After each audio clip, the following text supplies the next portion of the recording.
কাটামারি নামক গ্রামে এক গরিব কাঠুরে ও তার স্ত্রী বসবাস করত।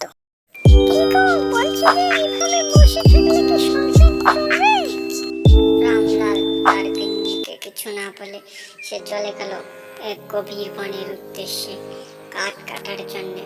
সে ভেবে দেখেছিল না, তার গিন্নি তো কথাটা ঠিকই বলেছিল।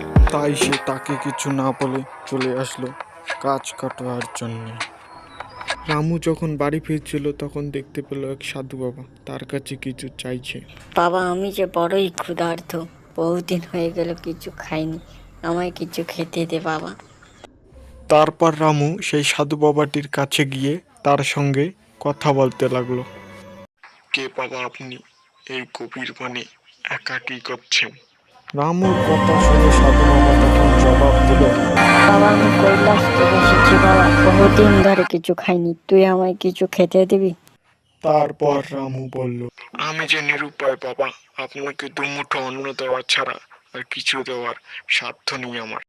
বাবা, বাবা, তুই দু মুঠো অন্ন দিবি বলেছিস, তাতেই আমি সন্তুষ্ট, আমার আর কিছু চাই না। বেশ, তবে চলুন বাবা আমার সঙ্গে, এই গরিবের ঘরে একটু চরণধুলি দিবেন। তারপর সাধু বাবাটি রামুর সঙ্গে তার বাড়ির দিকে রওনা দেয়।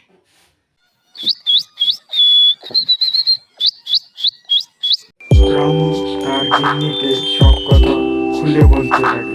সব কথা শুনে তার গিন্নি খাবারের ব্যবস্থা করতে লাগে।